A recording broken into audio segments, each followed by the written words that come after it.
Hello and welcome to Daily Spark TV. I am your host, Dr. Angela Chester. My guest today is Michael Carter Griffin, and we are talking about the countdown to greatness and who doesn't want to be as great as they can possibly be. Well, we're all a student at one time or another in our lives. We all have the opportunity to learn a little bit more, and that's what we're going to do today. Learn how we can tap into our greatest potential. Let me tell you a little bit more about Michael. He's a graduate of Liberty University in Lynchburg, Virginia. He was the Chief Financial Officer, or CFO, for Moore County Government in Carthage, North Carolina. He has worked as a CPA and as a public finance officer and local government official. He's an author as well as a husband. Thank you so much, Michael, for being on the show today. Welcome. Thank you. Appreciate the opportunity. Now, you have a wonderful bio, and there's so much more that we could share about that, but I'd love to ask you, who are you in your own words? I'm a regular guy. I'm an accountant. Some people think, well, accounting's not all that interesting and exciting. I kind of like accounting. Right? It's kind of interesting and exciting to me. As you said earlier, I'm married, been married for 32 years. I'm also a father. I have two boys. They're older now, 28 and almost 25. Love being a dad. It's one of the greatest, most rewarding things you'll ever do. Also, most challenging at times, but awesome, great. Had the opportunity to work as a CFO in Moore County and Moore County schools for a number of years, worked with great people, and over that career saw potential in people. And as you talk to people and you interact with them, you find out things that they want to do, and you try to help them on their path find a way to get to where they want to be. So I really enjoyed working with people. I enjoy helping people understand financial information in a way that makes sense to them, and helping people see their potential, and then helping people find a way to get there. Speaking of potential and finances, have you found, since you work in that area, have you found that most people are just almost financially illiterate, that they just don't know what to do when it comes to finances? I think there are times when it may seem that way. I do think that over time, the education system is going to adjust to that and provide some life skills in middle school, high school, for young adults. So it does seem that way at times, but there's also opportunities to provide financial literacy training to people so they understand the concept of cash flow, budgeting, how to manage money, how to manage risk with insurance, those types of things. Very simple. It seems difficult because people don't get experience reviewing it, but if you put it in simplistic terms, people can build a foundation. If they build a foundation, a simple foundation, then they can build upon that and start making good, sound financial decisions, not based on gut or intuition, but based on what they know. Is there any particular time that's better than another for someone to become as financial savvy as they could be? I would say in high school would be the time to do that, so that you've got some idea of what you're going to prepare for once you're out of school, once you get a job, whatever that job may be, whatever that career may be. You want to have some idea of how to handle resources when they come your way, how to manage debt, how to make sure that your cash in is more than your cash out. Some basic premises, and if they can learn the simple task to do, call it checkbook budgeting, making sure that you plan your spending to align with less than your income. That way you're making more money than you're spending and not overextend yourself. Those are things that people, if they learn that at a young age, they'll make fewer mistakes, because people are going to make mistakes with credit and different things and what they spend. But they'll learn from those more quickly and then have a more solid financial foundation moving forward, so that they can start to even think about planning for retirement. Even in their 20s, when somebody first gets a position, first gets a job and starts generating income, plan for retirement. Start thinking ahead of what you want to do when you're in your 50s and 60s. That's right. that money can do a lot more for you if you start at 18 than when you start when you're in your 40s. Absolutely. Absolutely. Now, we're talking about potential, and I want to kind of switch to potential and greatness. Someone may say, I've heard about potential. I've heard about this thing called greatness, but what is it really? What do those two words mean? How should we understand them? First of all, I'll give you a perspective of what I think most people think that it means. If you think about potential and greatness, I'll give you people that most of the world recognizes these names. Tom Brady, my wife's favorite football player. Okay? He is a great football player. LeBron James, he is a great basketball player. Carrie Underwood, she is a great singer. Sean Combs, P. Diddy, he is a great singer, entertainer, entrepreneur. Very different people. If you want to become them and you want to say, well, I have the potential to be a great singer, I have the potential to be a great athlete, that may be true. But for somebody like me, I could say I want to be in the NBA. I want to be the next LeBron James, or Michael Jordan was the guy that I liked growing up. I don't have that skill, but I have the potential to have another skill. And potential is how people define it within themselves. Now I'm going to explain what I think it means and what my book explains in just a moment. Now let's talk about greatness.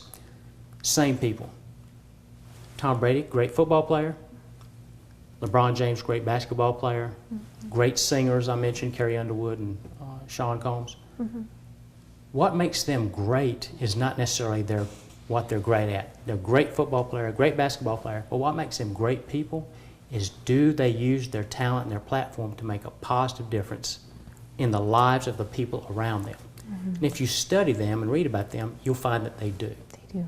So when you talk about potential in relation to my book, the potential that Countdown to Greatness discusses is, do you have the potential to make the world a better place by making a positive difference in the lives of the people around you? Everybody has that potential. Every single person you've ever met or will ever meet has that potential. Everybody is born with greatness. Okay? They come into this world with greatness. That's how we are designed. God created us that way. We are His greatest creation. The last thing that He made, okay, was people. What a great way to go to break, that we are God's greatest creation. Take a moment to think about that. We'll be right back.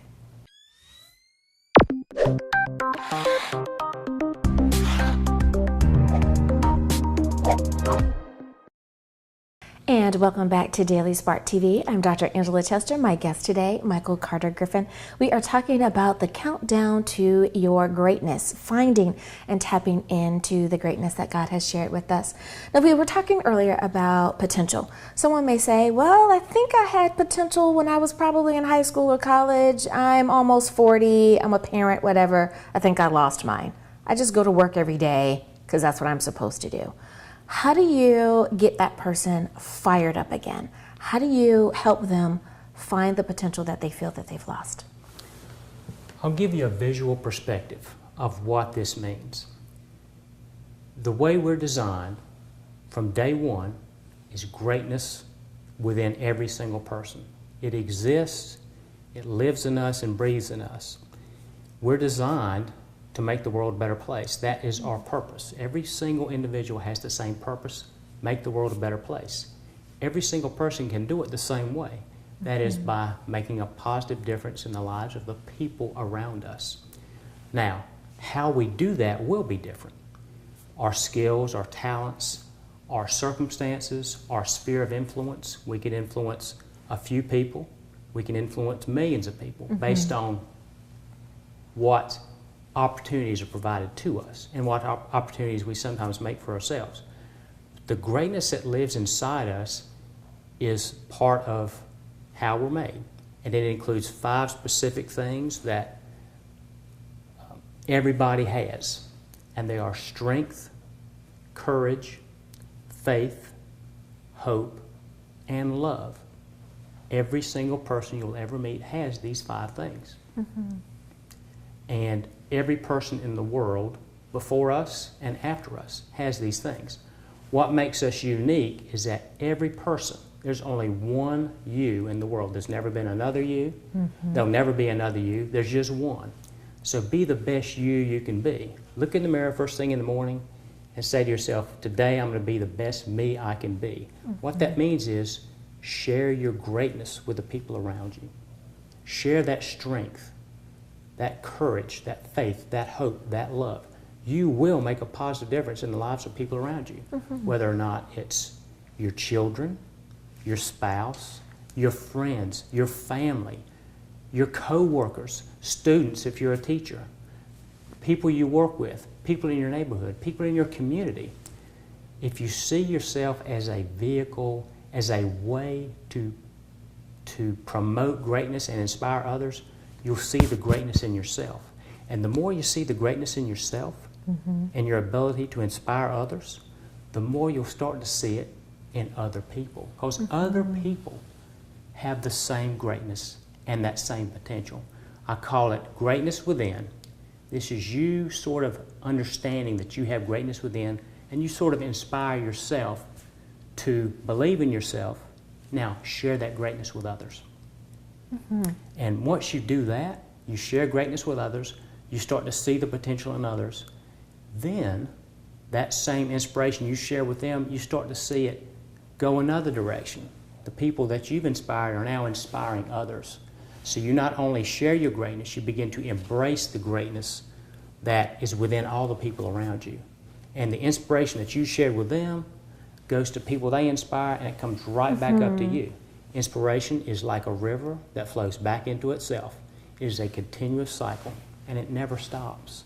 The more you inspire people, the more you help people, the more you believe in people, the more you'll see those same traits in yourself. You'll believe in yourself and believe in your ability to inspire others by sharing your strength, your courage, your faith, your hope, and your love.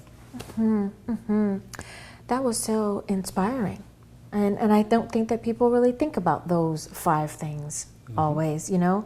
They just keep doing what they've been doing and keep asking them this question, not realizing that it's quite simple if we work on those things. Speaking of working on things, if we take a moment to self-assess, we take a moment to really head to toe review who we are and what we are doing on this journey called our life. What are some things that once you realize that you need to work more on trust, or you need to work more on love, or you need to work more on courage, or perhaps even having a better understanding of what it means to hope, what are some first action points, some first steps that people can take to make sure that they go from the old habit into this new habit? Great question. Basically, once you know where you want to go, your decisions become much easier. You have a vision. You establish a vision of where you want to go, and then you set goals to go in that direction. You basically are looking for self-improvement. So you establish goals, make decisions, and then you take action. Once you do that, you will achieve success. Success may mean you need to reestablish your vision. You've figured out something else about what you do. You need to research, find information, find some help to get you where you want to go, and then start taking steps to move in that direction. I love that. Well, we need to take a very short break, but don't worry, we'll keep this conversation going. We'll be right back.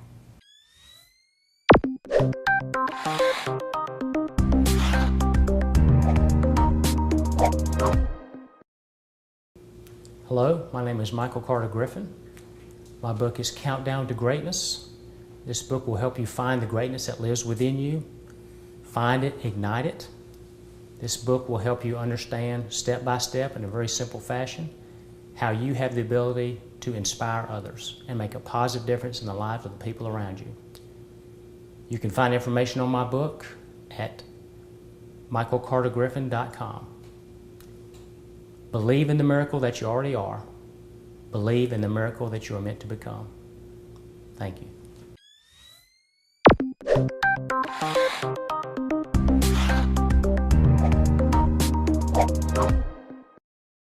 Welcome back to Daily Spark TV. I'm Dr. Angela Chester. My guest today is Michael Carter Griffin. We're talking about the countdown that you have to your own greatness. Your greatness is within you. It's everywhere. It's within all of us.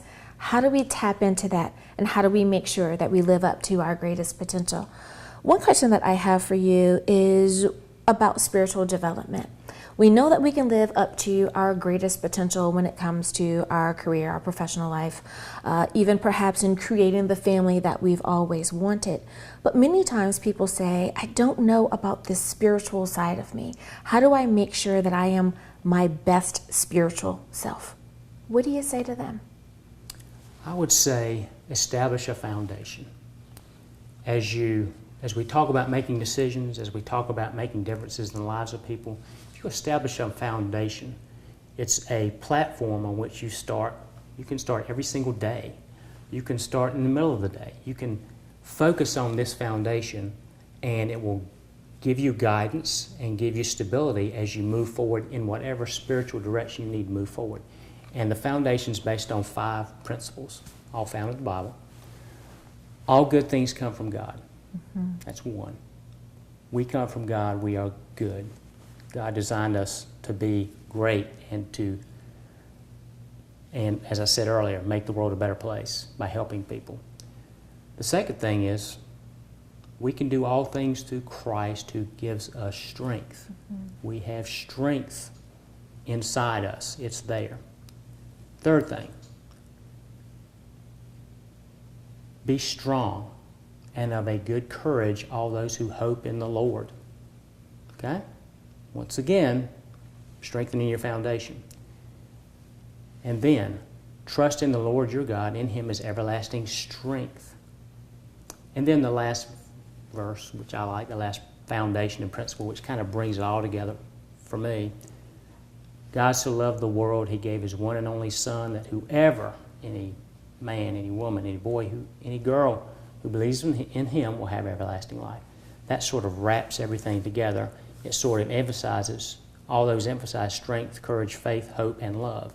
And when you start to build that foundation, then if you decide, well, what can I do to have more of a spiritual development in my life? Well, then decide to do a devotion every day, 5 minutes. Say a prayer whenever you have a moment. It doesn't have to be 30 minutes. It can be 30 seconds, okay?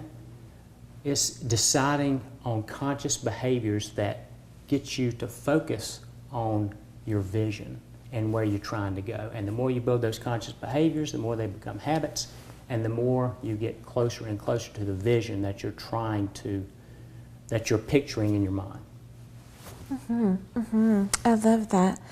Now, you kind of touched on it just a little bit, and my question for you is that so many times we say, well, I want to start a new thing, so I'm going to wait until, fill in the date. I'm going to wait until New Year's. I'm going to wait until the 1st of the month, the 15th of the month. I'm going to wait till it's summer, whatever it is. But many times that's just sugarcoating, little procrastination that we have there. But have you found that there is a better time than another to start a particular thing? Or should we look at it and say, it's been placed upon my heart, the best time to start is right now? If you're thinking about making a change, today is the day. Now is your time is now. Today is the best day to light tomorrow. Today is the first day of the rest of your life.